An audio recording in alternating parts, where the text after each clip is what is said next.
अस्सलाम वालेकुम व्यूअर, उम्मीद करता हूँ कि आप सब खैरियत से होंगे। आज का ब्लॉग शुरू करते हैं।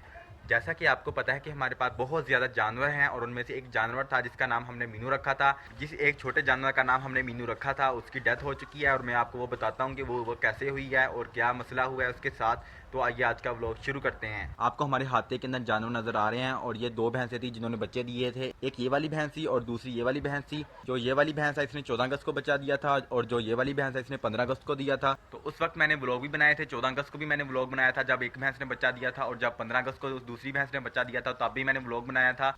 जो ये वाली भैंस है इसने कट्टा दिया था और जो ये वाली भैंस है इसने कट्टी दी थी। मैंने मेहंदी के 7 नाम इसलिए रखे थे कि ताकि याद रह जाए, घर वालों को भी याद रहे, वो उनको इसी नाम से पुकारे। लेकिन हुआ ऐसे था कि शाम तक वो सारे निशान मिट चुके थे, मेहंदी का रंग उन पर बिल्कुल भी नहीं चढ़ा था और मेरे हाथों के ऊपर मेहंदी का रंग चढ़ चुका था। मैंने आपको दिखाया भी था और अभी तक मेरे हाथों के ऊपर मेहंदी का रंग है। और मैं अभी आपको दिखाता हूँ, ये मेरे नाखून देख सकते हैं आप नज़दीक से। मेरे नाखूनों के ऊपर अभी तक मेहंदी का निशान है, मैंने इसको उतारा नहीं है। जैसे जैसे नाखून खत्म हो रहे हैं वैसे वैसे निशान भी खत्म हो रहा है, वरना ये मेहंदी का निशान अभी तक नहीं खत्म हुआ। उन दोनों छोटे जानवरों के हमने नाम रखे थे। एक का नाम हमने रखा था टीनू और दूसरे का नाम रखा था मीनू।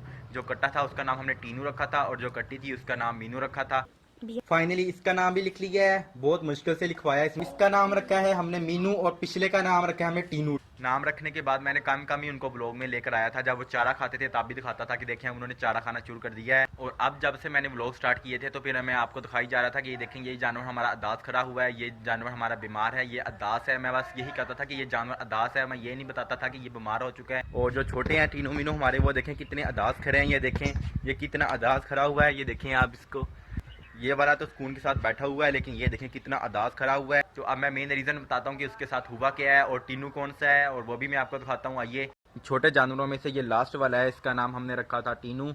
और मैं आपको नज़दीक से जाकर दिखाता हूँ। छोटा होता ये बहुत ज़्यादा खूबसूरत होता था, लेकिन अब इसके बाल वगैरह आ चुके हैं जिस वजह से इतना खूबसूरत नहीं लग रहा, लेकिन पहले बहुत लगता था। और इसको इसी जगह पर बांधते थे और जो मीनू था जो हमारे साथ नहीं रहा उसको हम इस जगह पर बांधते थे। मीनू के जाने के बाद उसकी जगह भी खाली हो चुकी है, अब हम कोई जानवर भी इधर नहीं बांध रहे हैं। और ये भी देखिए अब अकेला हो चुका है, इसका दोस्त भी चला गया है। पहले उसके साथ ये दोनों इकट्ठे चारा खाते थे, अब ये अकेला ही चारा खाता है। और जो हमारे पास अब है इसका नाम हमने टीनू रखा था। और ये इस भैंस का, ये सामने आपको भैंस नजर आ रही है, ये गुस्से वाली भैंस है, इसका बच्चा है और ये अभी तक अपनी माँ का दूध पीता है। अब आप सोच रहे होंगे कि मीनू की माँ उसको याद करती है या नहीं, वो भी मैं आपको बताता हूँ। मीनू के इस दुनिया में जाने में उसकी माँ का अपना ही हाथ है।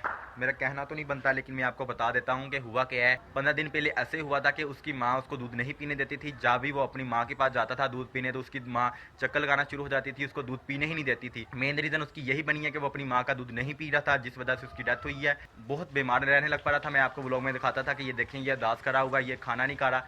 जितने भी हमारे इर्द गिर्द जानवर हैं, कोई भी माँ नहीं कहती कि मेरा बच्चा मेरा दूध ना पिए। पता नहीं क्या मसला था जिस वजह से भैंस अपने बच्चे को दूध नहीं पीने देती थी। तो नज़दीक से मैं वो वाली भैंस दिखाता हूँ। ये है जी भैंस, ये हमें तो अभी भी दूध निकालने देती है, लेकिन अपने बच्चे को दूध पीने नहीं देती थी। और जो जिसने 14 अगस्त को दिया था उसका बच्चा अभी भी अपनी माँ का दूध पीता है और उसकी माँ को भी पता है कि मेरा बच्चा ये वाला है। और इसको कुछ भी नहीं पता कि मेरा बच्चा कहाँ पर है, कहाँ पर गया, कहाँ पर नहीं गया। जब इन दोनों भैंसों ने नए नए बच्चे दिए थे, जैसे ही मैं इनको खोल कर थोड़ा सा भी दूर लेकर जाता था तो भैंसें चक्कर लगाना शुरू हो जाती है। आपने देखी होंगे वो लोग, अगर आप नहीं देखे तो आप देख सकते हैं उनको भी। अभी से पैदा हुए 15 घंटे हुए हैं और उसकी माँ की तरफ देखे हैं, वो चक्कर लगाना शुरू हो गई है। उसको टेंशन शुरू हो गया कि मेरे बच्चे को क्यों दूर लेकर गए हैं। तो अभी भी इस भैंस के बच्चे को मैं दूर लेकर जाऊंगा तो इसकी माँ चक्कर लगाना शुरू हो जाएगी कि मेरे बच्चे को कहाँ लेकर जा रही हो, शोर मचाना शुरू हो जाएगी। तो इस भैंस को नहीं पता कि मेरा बच्चा कहाँ गया, वो कहाँ है कहाँ नहीं, पता नहीं क्या हुआ है। जब भैंस का बच्चा काफ़ी बड़ा हो जाता है, जैसे 6-7 महीने का हो जाता है, खाना पीना अपना शुरू कर देता है, चारा खाना शुरू कर देता है, तो फिर भैंस अपने बच्चे को दूध नहीं पीने देती और फिर वो भूल जाती है कि ये मेरा बच्चा था, क्या था। ये सारे आपको छोटे जानवर नजर आ रहे हैं ना, इन भैंसों को कोई नहीं पता कि इनमें से मेरे पहला कौन सा बच्चा था कौन सा नहीं था। लेकिन मीनू के केस में ऐसे हुआ है कि अभी वो छोटा सा तो था, 4 महीने का तकरीबन हुआ है। अभी 15 अगस्त को हुआ था, तो अभी नवंबर चल रहा है अभी, और उसकी माँ अभी से उसको दूध पीने नहीं देती थी, जिस वजह से उसकी डेथ हो चुकी है।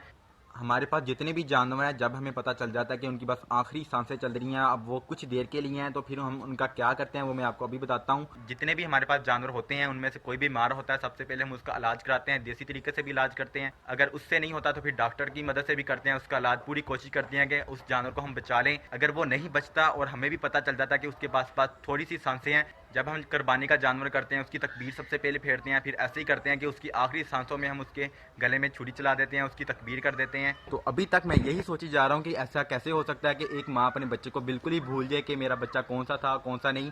भैंसों के मामले में एक तो ये कन्फर्म है कि जब उसका बच्चा बड़ा हो जाता है, 6-7 माह का हो जाता है, तो फिर वो खुद ब खुद खाना पीना शुरू कर देता है। तो भैंस को पता चल जाता है कि मेरा बच्चा अब खुद खा पी रहा है, तो फिर वो उनको दूध भी नहीं देती और उनको बिल्कुल भूल जाती हैं। तो उस वक्त तक तो ठीक है कि अपने बच्चे को भूल जाती है, उनका बच्चा बड़ा हो जाता है, खाना पीना शुरू कर देता है। लेकिन मैंने पहले ये कभी नहीं देखा और ना सुना है कि बच्चा 2-3 माह का हो और भैंस भूल जाए कि ये मेरा बच्चा था, मैंने इसको दूध पिलाना है। तो वो इस दुनिया से चला भी गया और भैंस को नहीं पता कि मेरा कौन सा बच्चा था, वो कौन सा था। 2 माह पहले ही ये भैंस इतना प्यार करी थी, जैसे मैं इसको इधर से खोलता था, मैं इधर तक लेकर आया था, बच्चे को इधर से लेकर जा रहा था, तो ये भैंस चक्कर लगा रही थी, शोर मचा रही थी। जब वो इस दुनिया में था, बीमार था, तब इस भैंस को कोई ख्याल नहीं था उसका, उसको दूध पीने ही नहीं देती थी ये। मेरी यही कोशिश होती है कि हर व्लॉग में आपको इन्फॉर्मेशन दूं, लेकिन इन्फॉर्मेशन ज़्यादा चली जाती है और इंजॉयमेंट कम होती है। मैं कोशिश करूँगा कि अपने व्लॉग को अच्छे से अच्छा बनाता जाऊँ और इम्प्रूव करता जाऊँ और आप तक पहुँचाता रहूँ। तो इसलिए चैनल को सब्सक्राइब करके जाइएगा, अपना बहुत ज़्यादा ख्याल रखिएगा। मिलते हैं एक नई और अच्छी वीडियो में, तब तक के लिए अल्लाह हाफिज़।